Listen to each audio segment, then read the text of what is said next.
Okay childrens. So ఈరోజు class 2. So ఇక్కడ class 2లో మనం ఏం ఎక్స్ప్లెయిన్ చేసుకుంటామంటే సబ్జెక్ట్ ప్రొనౌన్స్ గురించి ఇక్కడ ఎక్స్ప్లెయిన్ చేసుకోవడం జరుగుతుంది.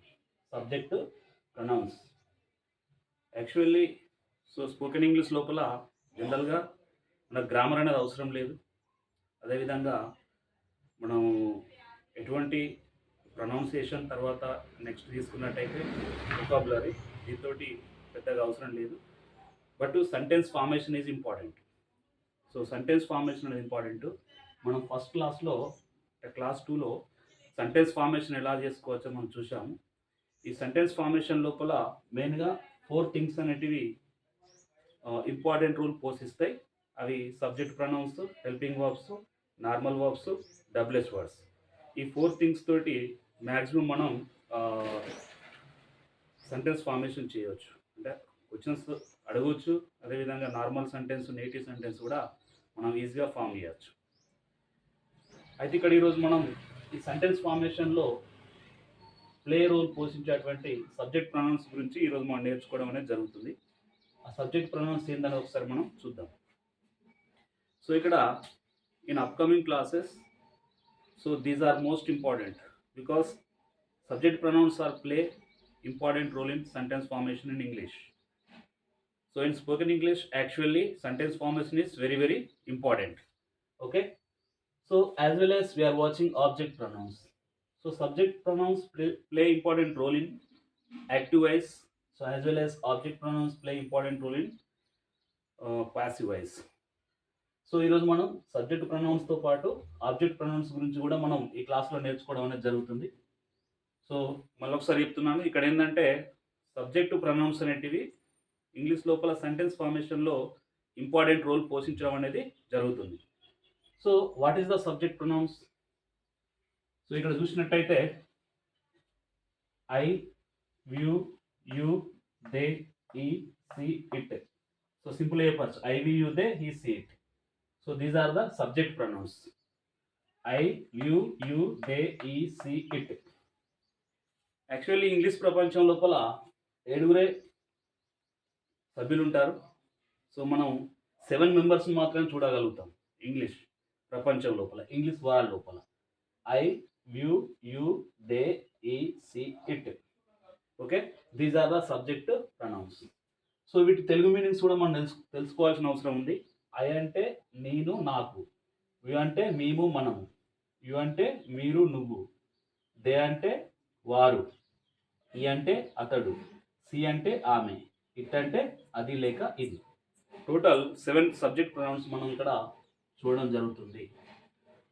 సో ఇక్కడ ఆబ్జెక్ట్ ప్రొనౌన్స్ ఉన్నాయి. ఆబ్జెక్ట్ ప్రొనౌన్స్ ఐకు ఆబ్జెక్ట్ ప్రొనౌన్ మీ, వ్యూకు అస్, యూకు యూ. యు అనేది సబ్జెక్ట్ ప్రొనౌన్స్ లోపల, ఆబ్జెక్ట్ ప్రొనౌన్స్ లోపల సేమ్ ఉంటుంది. దే అంటే దెమ్, ఈ అంటే హిమ్, సి అంటే ఆబ్జెక్ట్ ప్రొనౌన్స్ హర్, ఇట్ అంటే it. So it is same, it same, you same, remaining is different. So here we are watching 2 types of the pronouns: subject pronouns, object pronouns. I, me, you, us, you, they, them, he, him, she, her, it. So these are the subject pronouns, these are the object pronouns. Subject pronouns play important role in passive voice, as well as object pronouns play important role in active voice. So ఈరోజు మనం వీటి గురించి ఎగ్జాంపుల్తో సహా మనం నేర్చుకుందాం. ఇక్కడ for example I. So how can you form the sentence I am a teacher. I am a teacher. What is the meaning of the I? నేను, నాకు. I am a teacher. నేను ఒక టీచర్ని. I want some water. నాకు కొన్ని water అవసరం ఉంది. ఇట్లా. వ్యూ, మేము లేదా మనం. we are friends. మేము ఫ్రెండ్స్ లేదా మనం ఫ్రెండ్స్. you are teacher. నీవు టీచర్. ఓకే, మీరు టీచర్ ఆర్ నువ్వు టీచర్. నువ్వు ఇట్ ఈస్ ద సింగులర్, మీరు it is the plural. So మన రెస్పెక్ట్తో మాట్లాడాలనుకున్నప్పుడు మీరు యూజ్ చేస్తాం తెలుగు లోపల. అదేవిధంగా మామూలుగా మాట్లాడేటప్పుడు నువ్వు అని యూజ్ చేస్తాం. Okay, you. దే వారు, they are going to market. So how can you form the sentence with they are going to market? So he అంటే అతడు, is police man. So she ఆమె. ఓకే, సి ఈజ్ ఏ, లేదా she is my mother. She is a lecturer. Next it that's means అది లేదా ఇది. It is rotating, the fan is rotating in the room. It is rotating, fan that's means it, అది లేక ఇది. So I we you they he she it. సింపుల్గా మనం 7 subject pronouns వాటి అని చెప్పేయచ్చు ఇక్కడ. I we you they he she it. So subject pronouns are classified into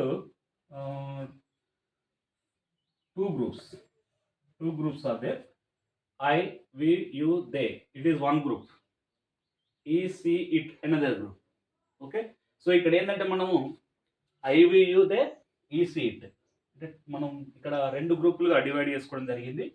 I we you they he she it. Upcoming classes మీకు తెలుస్తుంది so ఎందుకు మనం డివైడ్ చేస్తామనేది. ఓకే, సో మొత్తం ఇంగ్లీష్ ప్రపంచంలో 7 ఉంటారు. I we you they he she it. వీళ్ళు 2 గ్రూపులుగా ఉంటారు. I we you they he she it. Okay, for example I am A teacher, we are going, you are coming, they are playing, he is lecturer, she is teacher, it is rotating. So ఇలా మనం sentence formation చేసుకోవచ్చు subject pronouns తోటి. ఓకేనా, వీటికి object pronouns ఉంటాయని చెప్పుకున్నాం. అవి ఐకి మీ, వీకు హస్, యూకు యూ, దేకు దెమ్, హీకు హిమ్, సీకు her, it it. For example me, she helped me.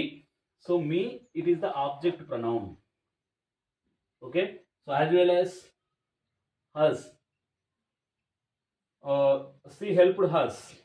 Okay, so next you. Okay, I am impressed by you. Okay, next we are helping them. Okay, we are helping them. Sentence, then it is the objective pronouns.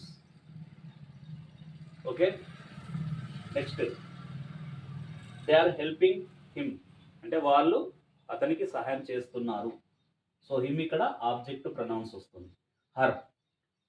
Okay, he married her, అతను ఆమెను marriage చేసుకున్నాడు అంటే he that's means object subject pronouns. Her object pronouns. So here he married her. He that means atadu, subject pronouns. Married her. Her is object pronouns. So next it. Okay. So it will go. Okay. So ఈ విధంగా మనం sentence అనేది form చేస్తూ ఉండొచ్చు. ఇవి subject pronouns, ఇవి object pronouns. ఇక్కడ spoken English లోపల గ్రామర్ అనేది మనకు అవసరం లేదు. Only sentence formation is important. ఆ సెంటెన్స్ ఫార్మేషన్ లోపల ఈ సబ్జెక్ట్ ప్రొనౌన్స్, ఆబ్జెక్ట్ ప్రొనౌన్స్ అనేటివి ఇంపార్టెంట్ రోల్ పోషిస్తాయి. Subject pronouns they are using in active voice as well as object pronouns they are using in okay passive voice. So that's why so they are play important role in the sentence formation. So first మీరు ఇవి నేర్చుకొని డైరెక్ట్గా ఇక్కడ concept level అర్థం చేసుకునేది ఏమి ఉండదు. ఇక్కడ కంప్లీట్గా బట్టి పట్టేసేయండి. ఇవి కూడా బట్టి పట్టేసి ప్రాక్టీస్ చేయండి. అవసరమైతే ఇవి ఒక పేపర్ పైన రాసేసుకొని ఒక గోడ పైన అంటించేసి బాగా ప్రాక్టీస్ చేయండి. Okay, thank you very much.